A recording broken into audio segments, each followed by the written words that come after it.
So after 2+ years, the police in the Delphi murders have released a new updated sketch, a little bit more of the audio from Libby's phone, where you can hear the killer actually say, "Guys, get down the hill," and a couple seconds more of video clip from Libby's cell phone of the man sauntering on the train trestle bridge walkway that they were on. Now, I can't play the audio or the video on this, but I will link in the description below where you can go to a local news report of it and actually listen to the audio and listen to the chief of police. The audio and video are at the end. There is no audio on the video. The audio and video are completely separate. But I want to kind of do a recap of some of the things that we learned from the chief of police during his press conference, along with information that was released by the FBI, who are working closely with the Delphi Police Department and the State Patrol. In the chief of police's interview, he said that they believe that this killer is hiding in plain sight within the Delphi area, and that either they currently still live there, they've lived there or worked there in the Delphi area previously, or still do. They believe that the killer uh,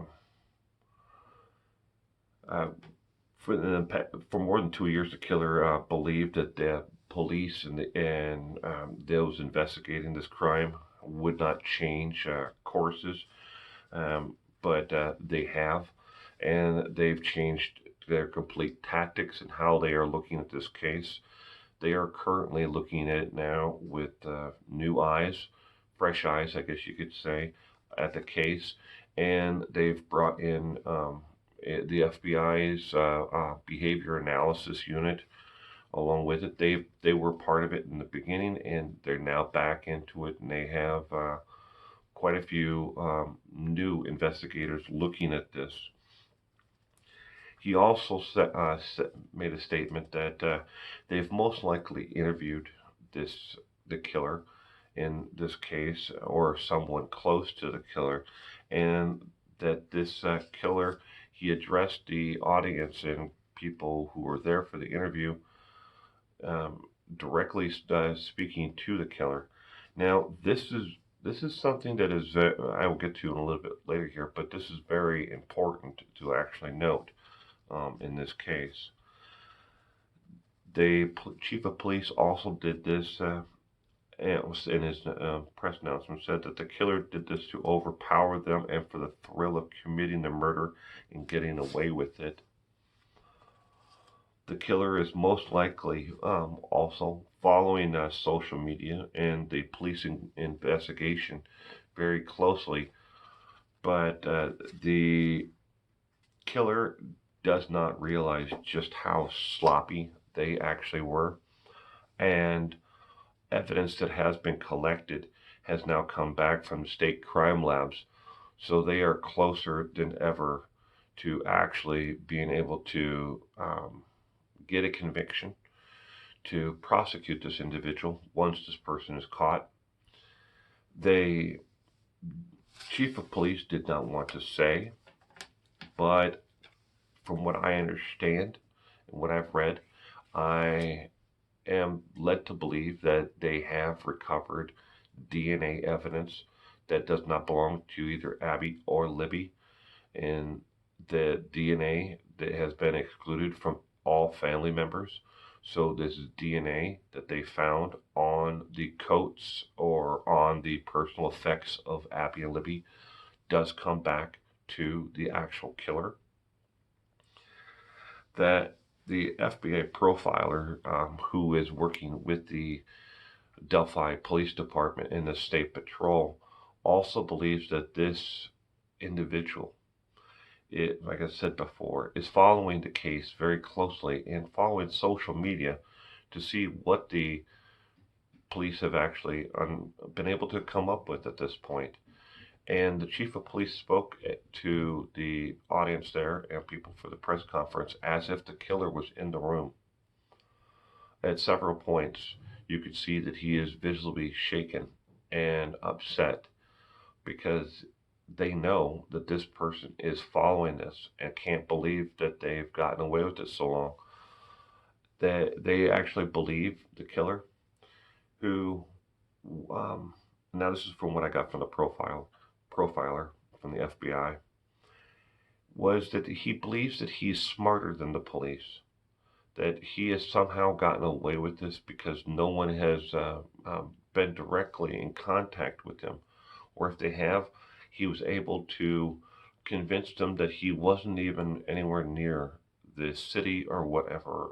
His story was believable. But the profiler, and they're going back through each and every single one of the interviews again, and people who they have spoken with, who were in connection to possible leads. And they're getting closer and closer to, and the net is closing in on this individual. And the FBI believes it's just a matter of time, that they couldn't put a timeline on it from what I was told, but they believe that this crime is very solvable. The evidence is there that this killer is going to slip up, and he has already made statements that are incriminating, and other people around him have talked because he is bolstering about it to someone, and or someone else knows that his mannerisms, his behavior has changed drastically since this time. And I will put up here a picture at the end, and it's sad that somebody could do something like this. The chief of police called this man a coward because he, and wonders what, his friends and family will feel about him and think about him after this is over with. Because, he's going to get caught. And if you're watching this, you're going to get caught. It's just a matter of time. And I don't think you have much more time left, personally, because there is a lot of people who are working on this, and I personally know of, have met a couple of the people who are working in behind the scenes, and these people are brilliant, and they're going to catch you. And when they do, have mercy on your soul, you sick coward. Sick, sick coward. So that's the update for right now. Like I said, I can't play the audio or the video, but I will link it in the description. And I thank you for joining me today for this brief update on the Delphi murders. I will also link the previous video as well here on a card up here in the corner. Thank you.